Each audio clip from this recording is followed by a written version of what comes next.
성경 봉독하겠습니다. 사무엘상 6장 10절에서 16절까지 봉독하겠습니다. 그 사람들이 그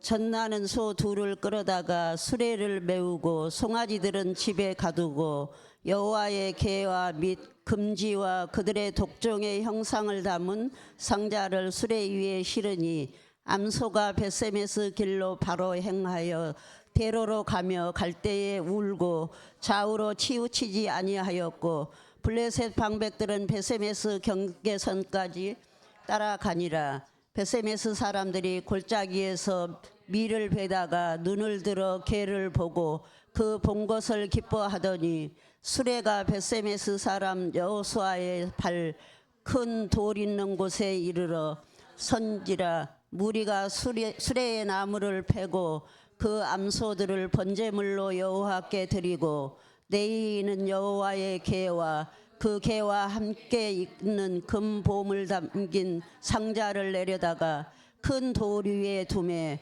그날에 벳세메스 사람들이 여호와께 번제와 다른 제사를 드리니라. 블레셋 5 방백이 이것을 보고 그날에 에그론으로 돌아갔더라. 아멘. 자, 오늘 이 본문 말씀에는요, 벳세메스로 가는 두 암소가 나와요. 두 암소가 법궤를 메고 블레셋 땅에서 이스라엘 땅으로 이제 가는 중인데 벳세메스로 가는 중이에요. 이 법궤는 블레셋 나라에 가 있으면 안 되는데 이스라엘 나라가 블레셋 나라와 싸우다가 계속 지니까 이스라엘 군인들이 우리 법궤 가지고 와서 하나님의 도우심을 받아서 싸워서 이기자 해가지고 법궤를 가지고 왔어요. 그들의 생각이 좀 잘못됐죠. 법궤만 가지고 오면 무조건 이기는 거로 생각을 했어요. 그게 좀 잘못됐죠. 그들이 하나님과의 관계를 생각하지 아니하고 법궤가 무슨 뭐 요물단지처럼 요술단지처럼 법궤만 가져왔다 그러면 이제 우린 이긴다 그랬는데 하나님이 도와주셔야죠. 하나님이 도와주셔야 이기는 것이죠. 그래서 결국은 법궤를 빼앗겼어요. 아주 최초에 이르고 유일한 겁니다. 이 뺏긴 게요. 그런데 법궤가 블레셋 사람들이 법궤를 다곤 신전에다 갖다 놨는데요. 자, 5장을 한번 가보시죠. 다곤 신전에다 갖다 딱 두었어요. 그런데 자, 5장 2절부터 보면은 이런 말씀이 있습니다. 블레셋 사람들이 하나님의 궤를 가지고 다곤의 신전에 들어가서 다곤 곁에 두었다. 그렇게. 다곤 신전은요. 다곤 신은 블레셋 사람들이 섬기는 우상이에요. 우상. 이 반은 사람이고 반은 물고기 형태 가지고 있는 신이에요. 이게 풍요로운 신이고 전쟁에서 이기게 하는 신이고 막 그런 거예요. 이게 다곤 신이요. 자, 그런데 3절 아스돗 사람들이 이튿날 일찍이 일어나 본즉 다곤이 여호와께 앞에서 엎드려져 그 얼굴이 땅에 닿는지라. 그들이 다곤을 일으켜 다시 그 자리에 세웠더니 다곤 신전을 우리가 좀 잘못됐나? 이렇게 오래돼서 그런가? 해서 다시 세워놨어요. 자, 4절 그 이튿날 아침에 그들이 일찍이 일어나 본즉 다곤이 여호와의 궤 앞에서 또다시 엎드려져 얼굴이 땅에 닿았고 그 머리와 두 손목은 끊어져 문지방에 있고 다곤의 몽둥이만 남았더라. 몸통만 남았다. 그렇게 얘기해요. 다 잘라서 그냥 전부 다 떨어져 나가 버리고요. 그리고 5절에 보니까 그러므로 다곤의 제사장들이나 다곤의 신전에 들어가는 자는 오늘날까지 아스돗에 있는 다곤의 문지방을 밟지 아니하더라. 그렇게 말해요. 다곤 신전에서 다곤 신이 떨어져 나간 게 문지방을 닿았기 때문에 사람들이 문지방을 안 밟는데요. 그 다음부터는 이게 옛날에도 우리나라에서 문지방 밟지 않는다고 그랬는데요. 우리나라는 왜 그런 건가요? 복이 나간다고. 복이 네, 복이 나간다고. 요즘은 문지방 자체가 별로 많지는 않으니까. 네, 하여튼 저도 어렸을 때 생각이 납니다. 이렇게 문지방 밟고 가면은 우리 할머니하고 할아버지가 이렇게 호를 내시고 이제 그런 게. 근데 여기 성경에도 나오네요. 문지방 안 밟았다. 밟아도 됩니다, 여러분. 네, 밟아도 돼요. 계속해서 이렇게 다곤 신전에 완전히 엉망진창이 돼 버리는 거예요. 그러니까 하나님께서 이 법궤를 통해서 뭘 보여주시는가 하면 참된 신은 하나님 한 분이시다. 이걸 이제 보여주시는 거죠. 그 우상은 다 헛된 거야.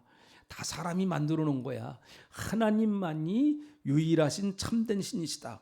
그리고 이제 법궤가 가는 곳곳마다 엄청난 재앙이 벌어지니까 야, 이거 안 되겠어. 우리가 다시 법궤를 돌려보내야 되겠다. 우리 못 살겠다 해가지고 이제 법궤를 돌려보내는데, 자, 다시 본문으로 돌아와서 6장 10절에 보니까 그 사람들이 그같이 하여 젖나는 소 둘을 끌어다가 수레를 메우고 송아지들은 집에 가두었다.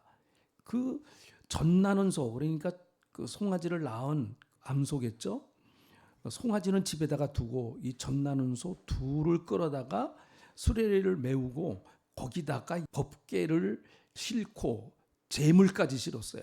이스라엘이 섬기는 신에게 우리가 이 법궤를 보내는데 아무것도 없이 그냥 보내면 안 된다. 그래가지고 11절에 보니까 이런 그 재물들을 갖다가 같이 실었습니다. 여호와의 궤와 및 금쥐와 그들의 독종의 형상을 담은 상자를 수레 위에 실었다. 그렇게 말해요. 이게 이제 재물이에요, 재물. 그러니까 이 사람들은 그 우상을 섬기던 사람들이기 때문에 하나님을 어떻게 섬겨야 될지 이제 모르죠. 그러니까 이렇게 뭐 자기들이 아마 이런 게 다 금쥐나 독종이나 이런 것들이 다 형상이니까 이게 다 조그만 우상들이에요. 이런 게 전부 다요. 그러니까 여러분, 하나님을 모르는 사람들은 섬겨야 할 신들이 많아요. 섬겨야 할 신들이. 우리는 하나님만 섬기면 돼요. 할렐루야. 하나님만 섬기면 돼요. 다른 건 다 가짜고 다른 건 참된 신이 아니기 때문에 그렇습니다. 그래서 그 수레에다가 싣고 나서 12절 암소가 벳세메스 길로 바로 행하여 대로로 가며 갈대 울고 좌우로 치우치지 아니하고 블레셋 방백들은 벳세메스 경계성까지 따라가니라. 그렇게 말해요. 그래서 결국은 이 암소 두 마리가 벳세메스까지 잘 갔습니다. 그래서 블레셋 사람들이 야, 잘 갔다 하면서 이제 자기 집은 돌아가고, 그리고 나서 이제 14절에 보세요.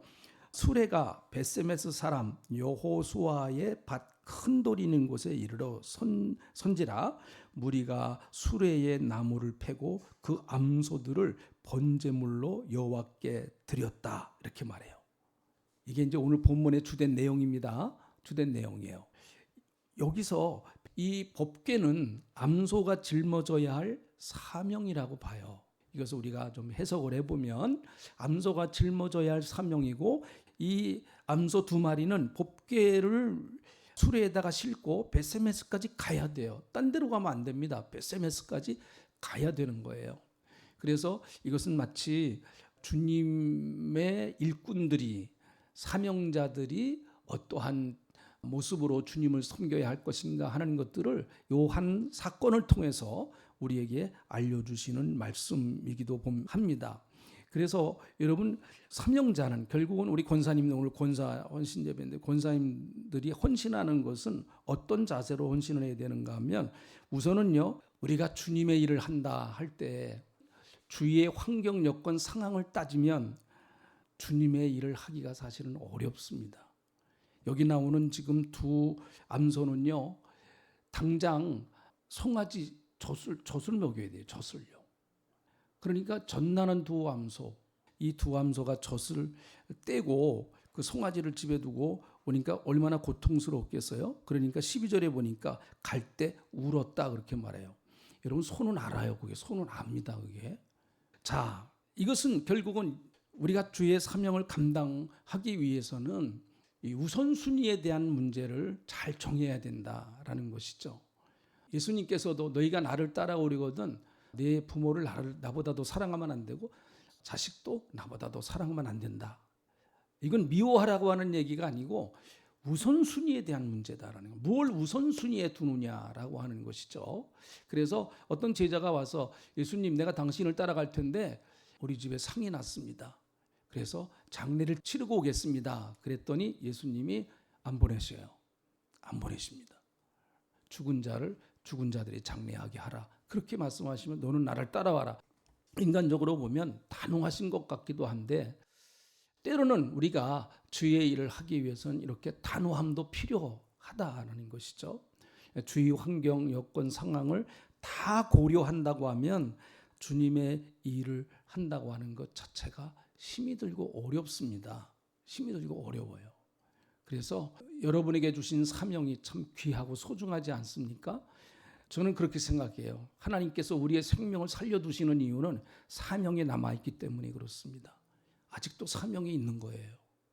내 생명이 아직도 이 땅에 존재하고 있다라고 하는 이유는 사명이 나에게 아직도 있다라는 얘기죠. 하나님은 그 사명을, 나와 함께 그 사명을 이루기 위해서 나를 이 땅에 살려두신 거예요. 그래서 아직도 나는 할 일이 있어요.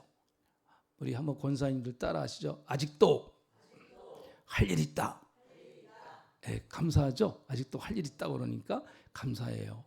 여러분, 아무것도 할 일이 없는 것보다 할 일이 있다라고 하는 게 얼마나 감사한지 몰라요. 그러니까 예수 믿는 사람들은요, 한가할 틈이 없습니다.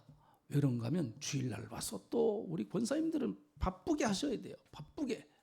뭐 식당에서도 또 식당 봉사도 하셔야 되고, 또 뭐 이것도 하셔야 되고 저것도 하셔야 되고, 우리 권사님들 주일날이면 바쁘세요. 그런데 바쁜 게 좋은 거죠. 네, 그래도 주님의 일을 내가 뭔가 할 수 있다고 하는 거, 그 참 얼마나 좋은지 몰라요. 그래서 여러분, 일꾼은 일을 찾아내서 하는 거예요. 찾아내서 시키는 것만 하면 누군 못하겠어요? 찾아내서. 그래서 여러분, 그 성도들 손도 한번 꽉 잡아주고 반가워요 하면서 쓱 한번 웃어주고 한번 연습해 볼까요?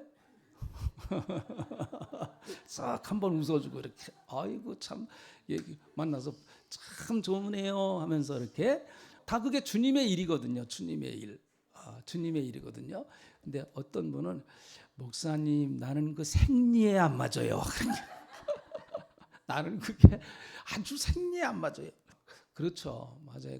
또 성격이 또 그렇게 그러신 분들이 있는데, 우리가 선한 일을 위해서 하는 거예요. 하는 겁니다. 성격적으로 그게 좀 이렇게 잘 되는 분들도 있고, 성격적으로 그게 또 잘 좀 쑥스러운 분들도 있잖아요. 네. 그렇지만 그 쑥스러우신 분들도 이제 내가 주님의 일을 한다고 하는 큰 명분이 있기 때문에 그래도 되는 거예요. 그래서 교회에서 얼마든지 그래도 됩니다. 그런데 세상에 나가서 실실 웃고 다녀보세요. 그러면은 뭐라고 그럽니까? 엘리베이터 타고 실실 웃어보세요. 엘리베이터 타고 같이 타 있는 사람은 쉬고 웃고 그러면은요, 아직까지 우리나라 문화는 저 여자가 도대체 뭐 하면서 좀 그렇게 생각하기가 쉽잖아요. 근데 교회는 괜찮아요. 교회는 웃어도 참 좋은 것이에요. 그래서 우리 권사님들이 꼭 그 역할을 해주시기를 축원합니다. 그래서 일은 찾아서, 상황을 보고 환경을 보면 사실은 아무 일도 할 수가 없어요. 때로는 좀 억지로 마지못해서라도, 여기 나오는 두 소가 가고 싶어서 갔겠습니까?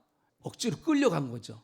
자, 그뿐만 아니라 이 두 송아지는 12절에 보니까 암소가 벳세메스 길로 바로 행하여 대로로 가면서 갈 때 울고 좌로나 우로나 치우치지 않았다. 이 균형을 잡아야 된다. 균형을. 여러분, 그래서 저는 그 목회를 균형을 잡으려고 부단히 애를 썼어요. 우리 교회가 어느 한쪽에 치우치지 않도록, 우리 교회가 어느 한쪽에 지나치게 치우치지 않도록. 제 신앙은 그렇습니다. 굉장히 중심을 잡는 신앙이에요. 그래서 너무 그냥 은사 쪽에도 치우치지 않고, 그렇다고 은사를 부인하지도 않고, 저도 은사를 강조하고, 그러지만 거기에 균형에 맞게 또 하나님의 말씀으로 잘 또 우리가 균형을 잡고, 요걸 잘 균형을 맞추려고 굉장히 많이 애를 썼어요. 그렇지 않으면은 교회가 너무 한쪽으로 너무 치우쳐 버립니다. 방언하고 예언하고 은사, 이게 처음에는 좋아요. 병 고치고 처음엔 좋아요. 근데 그 친구 목사님들 그렇게 목회하시던 분들이 있는데, 그분들이 나중에 병 고치고 이러는 거를 거기다가 그냥 목회의 주관점을 뒀었는데, 나중에는 그걸 다 안 하세요. 왜 그런가 하면 목회자가 그 한 사람에게 너무 에너지를 많이 뺏겨버리는 거예요. 목회자는 모든 성도들을 다 봐야 되는데 너무 한 사람에게 그냥 에너지를 너무 뺏겨버리니까 균형을 잡아야 되겠다 해서 물론 병자를 위해서도 기도하지만 그거 못지않게 하나님의 말씀을 잘 가르치고 하나님의 말씀을 잘 전하는 거, 이것도 정말 힘을 써야 되겠죠. 우리의 신앙도 마찬가지라고 봅니다. 우리의 신앙도요.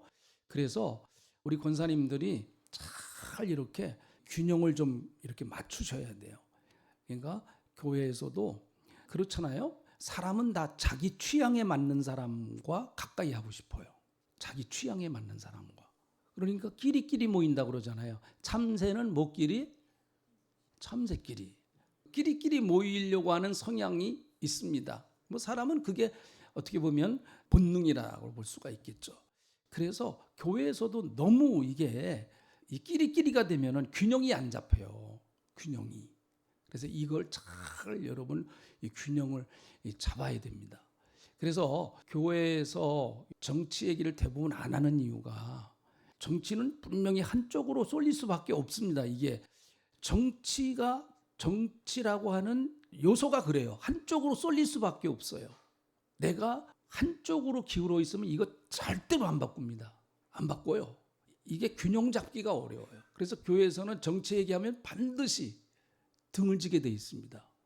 사람은 정치 얘기를 하다 보면은 절대로 지고 싶은 마음이 없어요. 그 아주 이상한 속성이 있어요, 이게. 그래서 여러분 그냥 이런 것들은 자기가 좋아하는 거로 그냥 따라가면 돼요. 저건 저분이 좋아하시는구나, 저분이 좋아하시는 거 인정을 하고 나는 딱 중심을 잡고, 그런 것 가지고 교회에서 이런 좌로나 우로나 치우치면 안 되는 겁니다. 그런 것 가지고요. 잘 중심을 잡아야 돼요. 중심을 잡으려고 하면은 딱 예수님을 보면 돼요. 예수님. 딱 표대가 바울이 말한 것처럼 우리의 표대는 예수님이시다. 그래서 교회는 여러분 예수님 중심으로 딱 맞춰지면, 여기 큰 길이라고 그랬잖아요. 대로로 갔다고 그랬잖아요. 예수님이 길이시거든요. 예수님이 큰 길이세요. 그래서 예수님이 큰 길이시기 때문에 그 길로 가면 여러분 샛길로 안 빠집니다. 가다가 샛길로 빠지는 사람들이 있어요. 큰 길이 있는데, 예수님을 바라보는 큰 길이 있는데, 그래서 예수님 바라보고 나가면 좌로나 우로나 치우치지 않습니다. 치우치지 않아요. 그래서 우리 권사님들이 교회를 잘 균형 있게 맞춰야 됩니다. 배도요, 이렇게 균형이 맞아야 흔들흔들하다가도 제 위치로 딱 돌아오게 됩니다. 그래야 배가 그 물속으로 빠져들어가지 않습니다. 여러분, 그 역할을 꼭 이렇게 해주시기를 바랍니다. 자, 그뿐만 아니라 여기 암소는 혼자 가는 게 아니에요. 그러니까 발을 맞춰야 돼요. 다른 내 옆에 있는 소와 발을 맞춰야 돼요. 그래서 교회는 협력사역이에요. 교회는 혼자서만 일하는 데가 아니에요. 혼자서만. 우리 권사님들 정도 신앙의 이제 연륜을 가지고 계시면은요, 교회를 잘 이렇게 하나 되게 만드는 그 일에 잘 헌신을 하셔야 돼요. 하나 되는 일에. 젊은 사람들은 좀 혈기가 있잖아요. 젊은 사람들은 혈기가 있습니다. 근데 연세가 드시면은 혈기가 좀 빠져나가세요. 왜 그런가 하면 힘이 없어지니까. 제가 그걸 어떻게 느끼는가 하면 우리 아버지도요. 우리 아버님 그 안수 집사님 소리 많이 지르셨잖아요. 칵 하고. 근데 나중에 연세 드셔서 이제 힘이 빠지시니까 소리 안 지르시더라고. 보니까. 그러니까 연세가 많이 드시면 이제 산전수전 뭐 다 겪으셔서 웬만한 거 보고 놀래지도 않죠. 그렇습니까? 안 그렇습니까? 우리 권사님도 맞으시죠? 뭐 웬만한 거 보고 이제 눈 하나 깜짝도 안 해요. 이제 다 그 정도는 이해할 수 있는 그 능력을 가지고 있는 거예요. 이제는요. 아이고 그래. 조금 더 살아봐. 더 살아보면 알아. 이제 그런 것들이 되거든요. 이게. 그러다가 보니까 누구도 포용할 수 있는 마음이 생기고 여유가 생깁니다. 연세가 드시면 드실수록 좋은 것 가운데 하나가 여유가 생깁니다. 자잘구레한 일에 목숨 걸지 않아요. 왜요? 그런 것에 목숨 걸 시간이 없어요. 이제. 그거와 마찬가지로 여러분, 나 혼자서 일하는 거 아니에요? 함께 일하는 것입니다. 교회는 함께 일하는 거예요. 한번 따라합시다. 교회는 함께 일하는 것이다. 네, 그러니까 함께 일하기 때문에 이걸 조율하기가 어려워요. 왜요? 10명이면 10명의 마음이 다 다르니까. 이걸 조율한다고 하는 것 자체가 참 어렵습니다. 그래서 성령이 하나가 되게 하시는 것을 지키라, 그렇게 빌립보서에 말씀하고 계시거든요. 이거 우리 힘으로 하나 되기가 어려워요. 그래서 나도 예수님께 맞추고 너도 예수님께 맞추고 다 우리가 예수님께 맞출 때 예수 안에서 하나 돼서 함께 일할 수 있는 겁니다. 그래서 여러분 옆에 있는 분들과 좀 함께 동행을 하려면은 보조를 맞춰야 되잖아요. 속도를 맞춰야 됩니다. 근데 부부가 함께 걸어가면 항상 누가 빨리 갑니까? 어떤 경우는 여자가 빨리 가요. 여자가. 교회 안에는 성격도 다양하고 믿음도 또 다양합니다. 아직 믿음이 부족한 분도 있고 아직 그 믿음이 좀 더 앞서신 분들도 있고, 믿음이 앞서신 분들은 속력을 조금 늦춰주시면 되고, 좀 아직 믿음이 부족하신 분들은 조금 더 앞서서 주시면 되고 해서 서로가 이렇게 속력을 맞춰서 함께 가야만 됩니다. 이게 참 말처럼 쉬운 거는 아니에요, 사실은요. 자, 그리고 또 한 가지는 네 번째, 요게 가장 중요한 거예요. 요게 14절에 있는 말씀 보세요. 수레가 베스메스 사람 여호수아의 밭 큰 돌이 있는 곳에 이르러 선지자 무리가 수레의 나무를 패고 그 암소들을 번제물로 여호와께 드렸다. 그러니까 이 두 암소는요, 힘들게 자기 송아지도 띄워놓고 오고, 그리고 두 암소가 그냥 발을 맞춰갖고 겨우 그 베스메스로 올라왔는데, 올라와 보니까 사람들이 자기를 번제물로 드리는 거예요. 이 두 소가 번제물이 된 거예요. 그러니까 여러분, 반드시 제단에는 제물이 있어야 합니다. 제물이 있어야 돼요. 제물은 뭐예요? 제물은 이제 각을 뜨는 거거든요. 번제는 이제 각을 떠가지고 뼈 마디마디를 다 잘라가지고 이 배를 가르고 속 내장을 빼내가지고 다 씻어가지고 완전히 하나님 앞에 태워서 드리는 제사가 이제 번제거든요. 그러니까 자기를 온전히 희생한다고 하는 희생과 헌신의 표가 이 번제 제사의 의미예요. 하나님께 내가 온전히 희생한다, 온전히 헌신한다고 하는 의미로 드리는 것이 이제 번제의 의미거든요. 그러니까 번제로 드리려면 누군가가 번제 제물이 있어야 되는 거거든요. 그래서 이 번제 제물이 누가 돼야 되느냐? 권사님들이 되셔야 돼요. 권사님들 아멘 좀 해보세요. 아멘. 가만히 있어. 이거 막 뼈를 깎아서 뭐 토막을 낸다 그러고, 야 이거. 자, 신앙생활하는 데 있어서 빅톨 위거라는 사람이 이런 걸 했어요. 사람은 세 가지와 싸운다. 하나는 다른 사람과 싸우고, 하나는 자연과 싸우고, 그리고 마지막은 자기 자신과 싸운다. 그런 유명한 말을 했어요. 근데 제일 힘든 싸움은 밖에 있는 적도 어렵지만은 또 이 자연 환경도 어렵지만 제일 힘든 싸움은 자기 안에서 벌어지는 싸움이에요. 이건 신앙생활도 마찬가지입니다. 신앙생활도요, 이게 정말 나를 제대로 관리하지 못해서 벌어지는 일들이 참 많아요. 이게요, 자기 컨트롤하지 못해갖고, 그래서 성령의 마지막 9가지 열매 중에 하나가 절제라고 그랬잖아요. 절제. 내가 말할 수 있는 것도 거기까지만 말하는 거예요. 거기까지만. 그러니까 아는 것도 거기까지만 내가 안다. 거기까지만, 딱 거기까지만 간다. 그런 게 참 좀 조금 모자라는 듯한 게 참 그게 좋은 거예요. 보니까 교회에서는요. 그래서 교회에서 너무 그렇게 다 아는 척하지 마세요. 그냥 사방팔방 아주 이제 육법전서 아주 뭐 백화사전이 돼가지고 뭐하면 척. 우리 목사님들 중에서도 그런 분이 있어. 뭐하면 척. 와, 숨이 막혀요. 숨이. 뭘 한마디 꺼내면요, 잘잘잘잘잘잘잘 혼자서 잘잘잘잘잘 1시간 동안에 잘잘잘잘잘. 그러니까 그런 분하고는 얘기하고 싶지는 않아요. 얘기라는 게 주고받아야지. 나도 얘기하고 당신도 얘기하고 나도 얘기하고 당신도 얘기하고.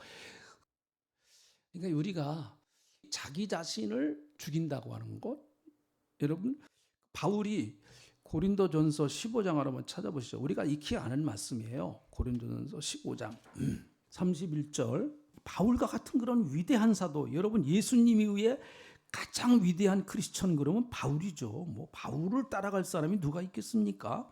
근데 그런 위대한 크리스천인 바울도 이런 얘기를 해요. 자, 같이 읽어봅니다. 시작.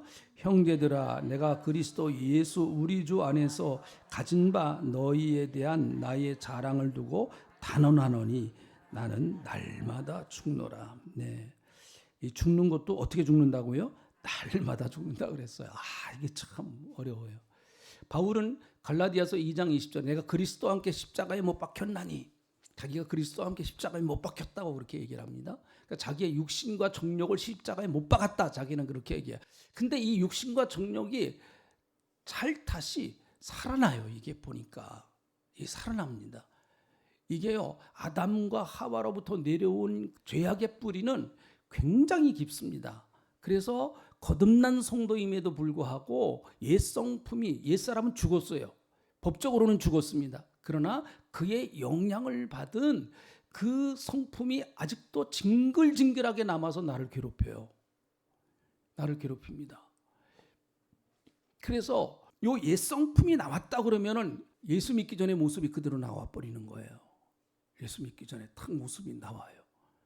그러니까 교회는 와서 그 옛성품이 나와버리면은 교회는 이제 은혜가 다 깨져버리는 거예요. 그냥 교회는 새로운 사람으로 새 성품을 훈련하는 곳이거든요. 새로운 사람이 그리스도 안에 있으면 누구든지 새로운 피조물이라 이전 것은 지나갔으니 보라 새 것이 되었도다 했으니까 우리가 부족하지만 새로운 성품을 가지고 있어요. 예수님의 성품이 우리 안에 왔거든요. 그러니까 그걸 조금씩 점점 키워가는 겁니다. 키워가는 거. 옛 성품은 죽이고 날마다 죽이고 새로운 그 성품, 예수님을 닮은 그 성품으로 우리가 조금씩 예수님을 닮아가는 삶을 살아야 되는 거예요. 이건 평생 해야 될 작업입니다. 뭐 한두 번 했다고 해서 되는 게 아니에요. 그래서 우리 권사님들이 신앙생활 하신 지 다 뭐 20년, 30년, 40년, 오래 하신 분들 막 50년씩 하셨으니까 지금부터는 그래, 내가 옛사람은 이제 죽었다고 그랬으니까 죽은 거야. 나는 옛사람은 이미 죽었어. 성경에 죽었다고 그랬으니까 죽은 거야. 그러니까 나는 이제 새로운 사람으로 예수님의 사람으로 태어났으니까 그래, 내가 이만큼 신앙생활 했으니 이제는 예수님의 성품을 닮아서 예수님을 드러내고 나타내는 그런 사람이 되자. 그래서 결국 교회에서 주의 일을 한다고 하는 것은 예수님을, 그 일을 통해서 예수님을 드러내는 거예요. 그게 교회에서 하는 주의 일이에요. 어떻게 해서든지 내가 하는 이 주의 일을 통해서 예수님이 드러나는 거예요. 주일날 식당에서 봉사를 하면서 저 권사님, 저 집사님 식당에서 그렇게 봉사하시는데 어떻게 그렇게 참 그 모습이 은혜스러운가? 그럼 예수님의 모습이 나타나는 거죠. 그것을 통해서요. 이런 것들이 뭐 하루아침에 되는 건 아니지만 자꾸 우리가 그런 마음을 가지고 헌신을 하면 우리 마음속에 있는 게 바깥으로 나온다고 예수님 말씀하셨으니까 우리에게 그런 성품이 가득하면 그런 것들이 자연히 흘러나올 줄로 믿습니다. 그래서 우리 권사님을 바라보는 우리 교회의 모든 시선이 예수님 같으신 분이시구나 하는 그런 은혜가 넘치시기를 예수님의 이름으로 축복합니다.